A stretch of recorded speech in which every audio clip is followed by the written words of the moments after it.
Suci Anissa, kita tahan dulu. Suci Anissa, saya ingin memberikan informasi juga dari dalam kamar jenazah RSUD Sungai Bahar, di mana personel polisi juga sudah membawa peti jenazah Brigadir Yosua untuk selanjutnya akan diangkut ke ambulans. Tapi sebelum itu, apakah nanti akan ada prosesi kedinasan di RSUD Sungai Bahar atau nanti seperti apa, kita juga masih melihat gambar terbaru. Dan saudara, di sebelah kanan layar televisi Anda, kita akan mendengarkan bersama konferensi pers dari RSUD Sungai Bahar, Jambi.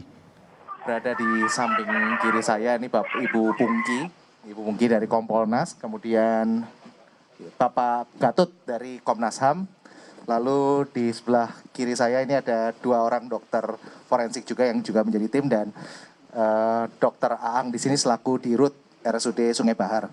Pertama-tama kami haturkan puji syukur kehadirat Allah Subhanahu wa Ta'ala, karena kita semua telah diberikan kesehatan untuk bisa mengikuti kegiatan pada hari ini.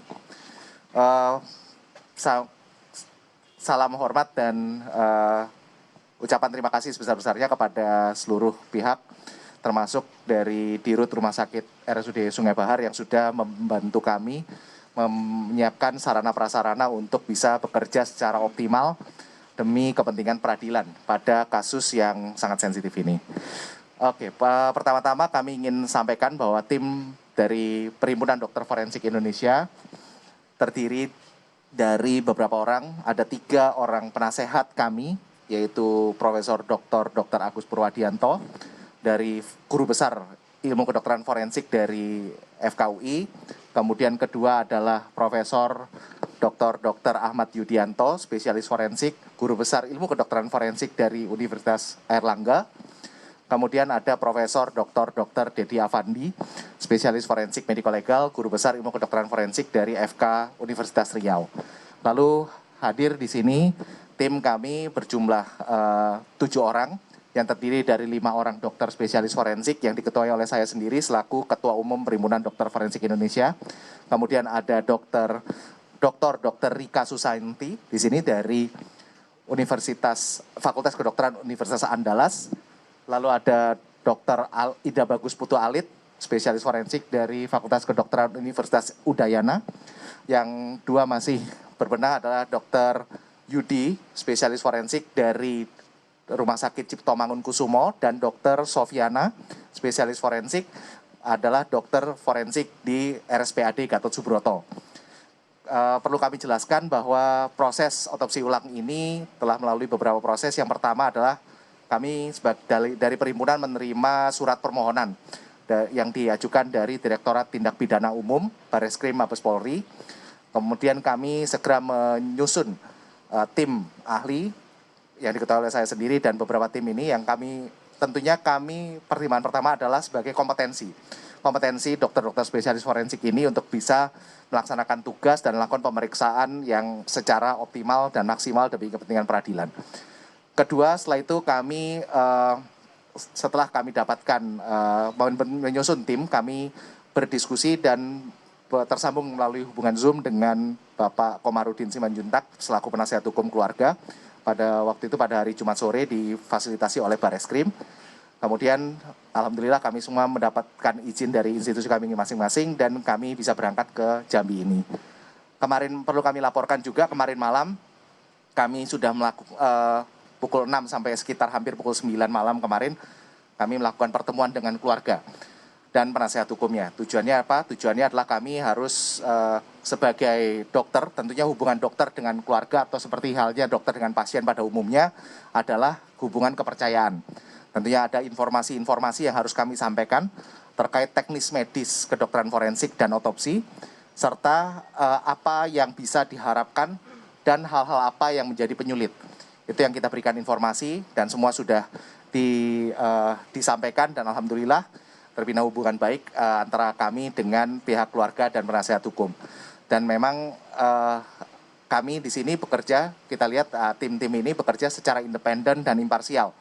Sekalipun kami juga sangat menyadari bahwa Perhimpunan Dokter Forensik Indonesia, dokter-dokter forensik kami dimanapun berada di seluruh Indonesia, apapun seragamnya, pasti akan bersikap secara independen dan imparsial, karena kita pun memiliki pedoman etik, standar disiplin, profesi, serta penjagaan kompetensi selama 5 tahun sekali. Hari ini tadi kami setelah semalam kita berikan informasi, tentunya pagi tadi kita telah teman-teman semua saksikan, kita lakukan pemeriksaan di makam. Untuk yang pertama tentunya memastikan identitas bahwa jenazah yang dievakuasi dari kuburan tersebut adalah benar jenazah almarhum Brigadir Nopriansyah Joshua Huta Barat. Dan itu sudah dipastikan juga oleh pihak keluarga, oleh ayah kandung, bahwa memang betul itu adalah almarhum.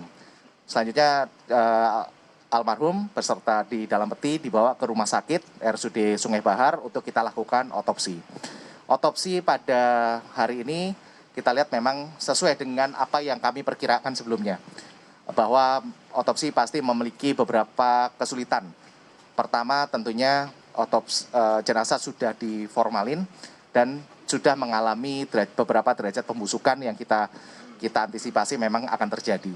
Namun itu semua alhamdulillah kita bekerja dan mendapatkan hasil yang cukup kami patut syukuri, karena beberapa juga masih bisa kami nyatakan, kami cukup yakin itu sebagai luka, sekalipun ada beberapa tempat yang memang kami akan diduga adalah sebuah luka yang harus kami konfirmasi juga melalui pemeriksaan mikroskopik. Di sini ya, setelah kami lakukan pemeriksaan, semua sampel telah kami kumpulkan dan kemudian akan kami bawa ke Jakarta untuk kita periksa secara mikroskopik di laboratorium patologi anatomik RSCM. Ya, kemudian nanti itu pasti akan membutuhkan waktu. Kenapa? Karena semua luka pun yang kami yakin sudah benar-benar terjadi, tentunya benar-benar berbentuk luka, harus kami pastikan juga apakah luka itu terjadi sebelum kematian ataupun terjadi setelah kematian. Nah, pada pemeriksaan tadi perlu kami laporkan bahwa memang selain tanda-tanda pembusukan tadi, tentunya kita lihat jelas adanya bentuk-bentuk jenazah yang pasca diotopsi. Mulai dari adanya sayatan untuk membuka kepala yang biasanya juga dilakukan mulai dari tonjolan tulang mastoid kanan ke arah kiri, serta adanya insisi huruf I mulai dari dagu sampai ke tulang kemaluan. Dan itu memang suatu standar teknik otopsi yang biasa dilakukan di sini. Serta juga ada tadi tanda-tanda telah dilakukan embalming atau formalin di sini. Nah, ini semua nanti akan kami hasil pemeriksaan, tentunya membutuhkan waktu. Setelah konklusinya adalah setelah nanti adanya pemeriksaan laboratorium untuk memastikan betul apakah itu betul luka atau tidak. Karena pada saat terjadi pembusukan tentunya kita harus sangat berhati-hati. Warna merah di tubuh itu bisa saja merupakan postmortem staining atau postmortem discoloration yang harus kita pastikan dengan pemeriksaan mikroskopik. Nah, itu semua butuh waktu, ya, maka doakan semoga dalam waktu yang tidak terlalu lama kita bisa nyusun laporannya, dan nanti tentu laporan ini akan kita sampaikan kepada penyidik agar penyidik juga bisa membuat terang perkara ini. Kami juga pada saat otopsi tadi kami sangat terbuka dan kami bisa nyatakan kami bersifat independen dan imparsial. Tidak ada yang menitipkan apapun atau memberikan intervensi apapun. Dan saya rasa di sini kehadiran dari Komnas HAM dan Kompolnas juga menjadi pemasti, ya, mengawasi pekerjaan kami dan memastikan dan beri jaminan kepada masyarakat bahwa pekerjaan yang kita lakukan di sini secara independen dan imparsial. Mungkin dari itu rilis dari kami, kurang lebihnya saya mohon maaf. Wassalamualaikum warahmatullahi wabarakatuh.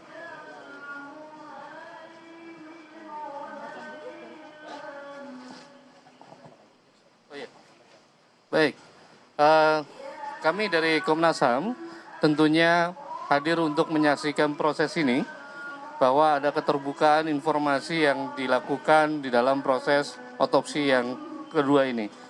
Dan dari awal sampai akhir kami mengikuti proses itu dan melihat langsung bagaimana hal ini dilakukan. Nah, tentunya apa yang nanti dihasilkan dari proses ini kita akan tunggu juga tentunya dari kepolisian informasi itu, dan akan juga kalau memang diperlukan, kami akan melengkapi apa informasi yang sudah kami dapatkan sebelumnya. Jadi itu saja yang kami sampaikan. Tentunya kami masih berproses dalam penanganan kasus ini di Komnas HAM. Terima kasih. Terima kasih kawan-kawan media. Kami dari Kompolnas hadir di sini adalah sebagai pengawas fungsional sekaligus pengawas eksternal Polri. Nah, kami hadir di sini ingin memastikan bahwa lidik-sidik yang dilakukan dalam kasus ini dilakukan secara profesional, mandiri, transparan, dan akuntabel dengan dukungan Scientific Crime Investigation. Dengan hadirnya Dokter Ade dan kawan-kawan datang ke sini adalah salah satu bentuk Scientific Crime Investigation. Dan kita berharap kawan-kawan sekalian, masyarakat bersabar untuk menunggu hasilnya. Kami tadi seperti yang disampaikan Pak Gatot dari Komnas HAM, selaku pengawas eksternal, mendapatkan kesempatan untuk memantau seluruh proses dengan fair. Jadi kami bisa melihat dan apa yang dilakukan oleh Dr. Ade dan kawan-kawan sangat profesional dan kami sangat percaya integritas dan independensi dari PDFI. Saya rasa itu dan kami berharap kawan-kawan sekalian bersabar menunggu hasil dari otopsi ini. Terima kasih. Mungkin kita akan ada, boleh penanya ya dok? Oke, mungkin 3 penanya kami persilakan, mungkin Bapak ini dulu kemudian Ibu, silakan nih Bapak.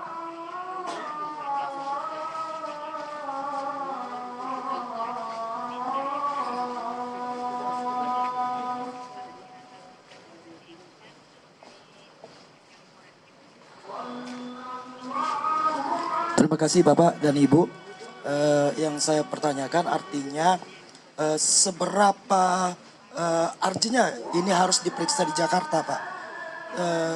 Kenapa tidak dilakukan di wilayah Sungai Bahar?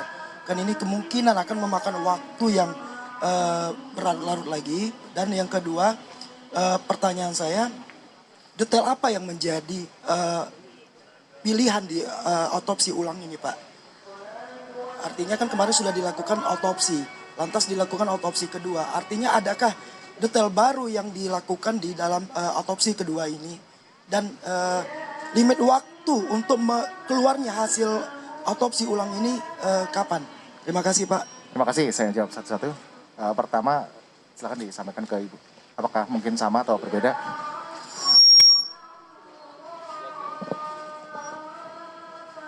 Di samping ini Pak, mohon maaf. Ya.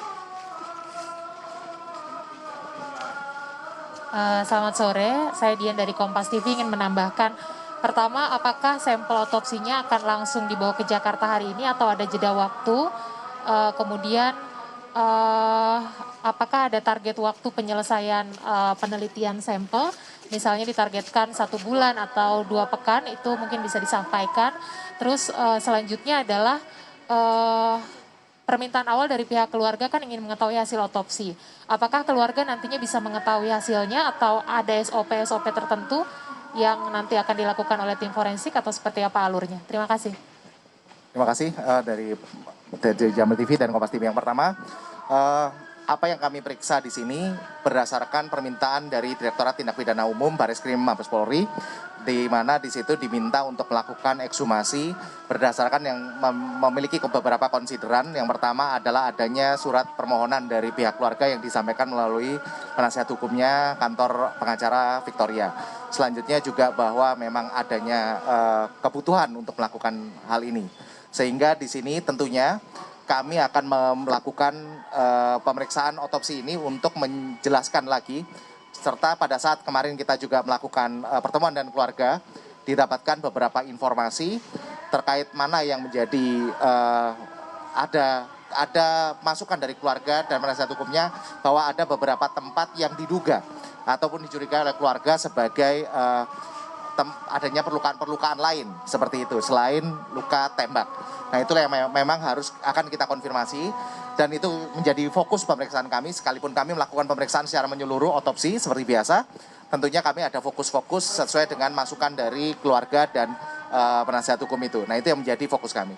Sampel ini kenapa harus saya bawa ke rumah laboratorium di RSCM karena tempat yang dimana kami pun memiliki keyakinan bahwa hasil dan saya rasa semua juga akan menyadari bahwa di situ merupakan tempat yang bisa dijaga integritasnya dan memberikan hasil yang terbaik. Lama pemeriksaan kami perkirakan tentunya antara 2 hingga 4 minggu untuk memproses sampel jaringan itu hingga menjadi di slide dan untuk kita bisa interpretasikan. Jadi 4 minggu itu 2 hingga 4 minggu proses sampel jaringannya. Setelah itu tentunya kami akan periksa lagi dan kami interpretasikan jadi kalau saya boleh rentangnya saya nggak ingin terlalu menggebu-gebu, mungkin antara 4 sampai 8 minggu lah ya sampai keluar hasil yang akan bisa kita berikan kepada pihak penyidik peminta dari ini. Seperti itu.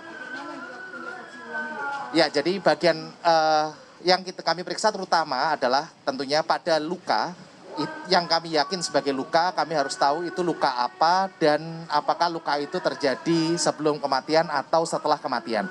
Lalu juga pada beberapa tempat yang dinyatakan oleh informasi yang kami dapatkan dari keluarga dan penasihat hukumnya. Ada beberapa tempat yang diduga secara penglihatan umum mereka adalah ada luka, maka di situ menjadi fokus juga penelitian kami untuk diperiksa. Tentunya itu harus kita periksa intravitalitas lukanya, apakah betul itu luka, dan kalau memang betul itu luka, apakah itu luka yang terjadi sebelum atau setelah kematian. Ya, sesuai yang disampaikan oleh penasihat hukum, ada beberapa tempat di beberapa tempat yang harus kita cek. Pak Ade izin. Ya, makasih. Pak izin Pak, satu lagi. Pak, berarti ada luka selain luka tembak ada apa ya?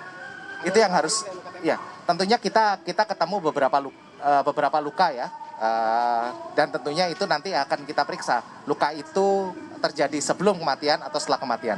Yang lain-lain tentunya itu tadi seperti saya sampaikan di awal, adanya kemerahan atau warna coklat kehitaman pada posisi jenazah yang sudah membusuk itu harus diteliti karena kita harus tahu itu luka betulan atau hanya sebuah postmortem discoloration atau secara bahasa umumnya adalah pewarnaan ya. Jadi karena proses pembusukan tadi sehingga darah akan mewarnai jaringan sekitarnya.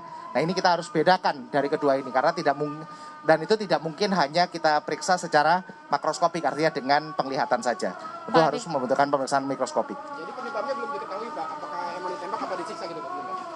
Untuk masalah kami sebagai saksi ahli, bukan saksi mata, tentunya kami membatasi untuk tidak mengatakan apakah disiksa atau penembakan dan segala macam. Kami melihat mana jenis kekerasan penyebabnya, jenis kekerasannya, dan disitulah kami lihat bagaimana efek dari kekerasan tersebut ke dalam tubuh manusia.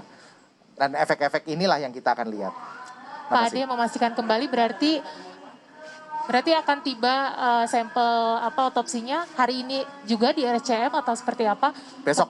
Oh, akan sampai besok di RSCM. Pagi, siang, sore, Pak? Mungkin kami tergantung penerbangan besok. Oh gitu. Tergantung penerbangan besok. Pak, menegaskan kembali berarti pihak keluarga tidak dalam kepentingan diinformasikan hasil otopsi ya, jadi langsung ke penyidik. Untuk beberapa informasi terkait ini tentunya kami akan sampaikan. Jadi pada saat pemberian informasi malam pun tentu kami tanyakan apa sebetulnya harapan dan ekspektasi dari keluarga. Informasi-informasi apa ya, itu yang nanti kita akan sampaikan. Tapi tentunya kami juga sudah sepakat dengan pihak keluarga dan penasihat hukum bahwa informasi-informasi sejauh mana adalah sejauh tidak mengganggu jalannya penyidikan sesuai dengan aturan di dalam Undang-Undang Keterbukaan Informasi Publik. Pak, terakhir, setelah otopsi selesai dilakukan, sudah ada komunikasi dengan pihak keluarga, mungkin hal-hal apa yang sudah diinformasikan? Ya, kami udah ketemu dengan keluarga bahwa ini udah selesai. Kemudian nanti tentunya keluarga memiliki sudah mendapatkan gambaran tentang apa-apanya yang ada di dalam situ. Dan sudah kita tunjukkan bahwa kita bekerja secara profesional dan independen begitu. Terima kasih. Mungkin cukup sekian kepada